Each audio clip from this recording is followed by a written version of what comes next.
Let's revisit and take you to New Orleans, United States, where a very sad story, in fact, coming in from there, where 10 people have died and 30 others have been injured on what now authorities have now labeled as a terror attack. This happened when a car, in fact, plowed during the crowd. The car went into the crowd deliberately. And also there have been reports that there was shooting from inside the car. Multiple fatalities have been reported on this incident. Eyewitnesses say that the police also fired back at the driver, and this happened when the New Year's celebrations were taking place in New Orleans in the United States of America. Authorities just a short while back, speaking to the media, said that this is being considered as a terror attack, though they have yet not identified the attacker who in fact has now been arrested. The city of New Orleans was impacted by a terrorist attack. It's all still under investigation.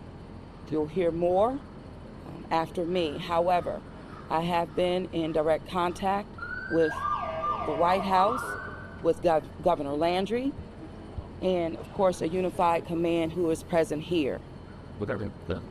What I'm asking at this time are prayers for those who have lost their lives in the city of New Orleans due to this tragedy.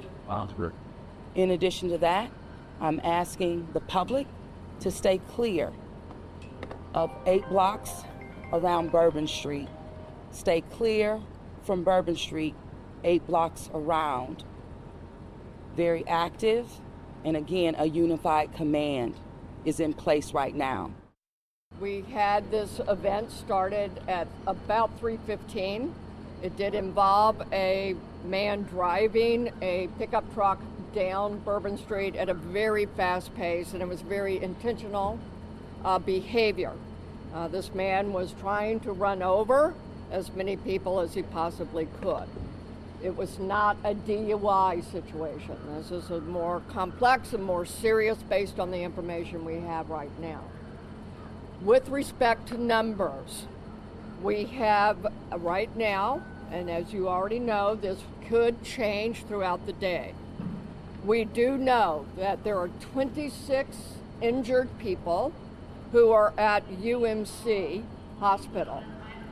We know we have 4 at Turo, 4 at Oshner Baptist, 1 at Tulane, but even as I was walking out the door, I believe I have an unconfirmed additional people who have been taken to other area hospitals, possibly on the east side. But we will give you as many correct numbers as we can as the day progresses. Let me now bring in Caroline Malone from Washington, D.C., in fact, joining us with more details on this. Caroline, good morning to you. There in the United States, a horrific start for the new year there. What is the latest as far as the identity of this man is concerned? Well, absolutely tragic start to the new year here in the United States. So we have this situation, and I think what we can gather from the recent police chief press conference and statements from the FBI and also from the mayor is that this is an ongoing situation. This has not been resolved yet. They have closed off 8 blocks around Bourbon Street, which is the centre where this car ploughed into the crowd. And they've asked people to stay well away from that area, in part, we believe, because, as they said, they are looking for IED explosives. They found at least 1 at that scene. So it looks like this is very much an ongoing situation. With regard to the suspect himself, we know that he's a man who had a pickup truck, that he drove very intentionally into a crowd of people, that he went around police cordons and able to do that. Police chief saying there were 300 officers out on the streets overnight with people who were obviously celebrating the New Year's Eve, and that he very intentionally went around those and got around and managed to get into the crowds.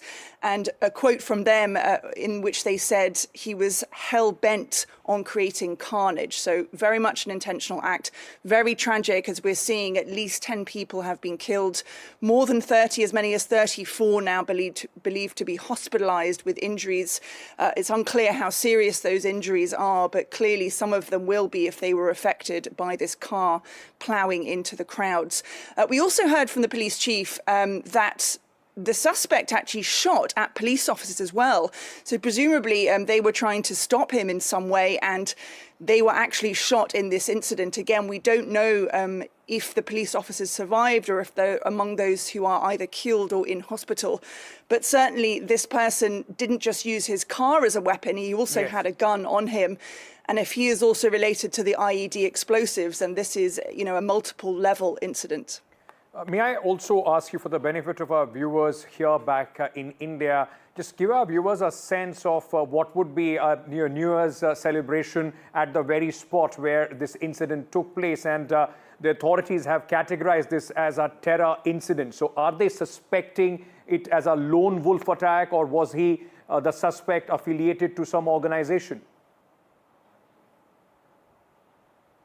So at the moment, they haven't given us that information. It seems that the plan is for them to gather more information, and they said they'll give another press conference at 11 a.m. local time. So that's in about 3 hours from now. So clearly they are still catching up to try and get more information about who this person is. It's not even clear if they've managed to capture this person, if they have them in custody, at least based off of the official police presser that was given a short time ago. There's still a lot of information we don't know about this suspect. And indeed, as I say, the fact that this is ongoing. With regard to the event itself, so New Orleans is a very popular spot for people to go and celebrate New Year's Eve. It's known for its culture, for its music. A lot of street parades are happening at that time, so a lot of people would have been out on the streets overnight celebrating New Year's Eve. It's also in the French Quarter, so culturally and historically it has a lot of importance in that part of the town in New Orleans, over Bourbon Street where this incident happened.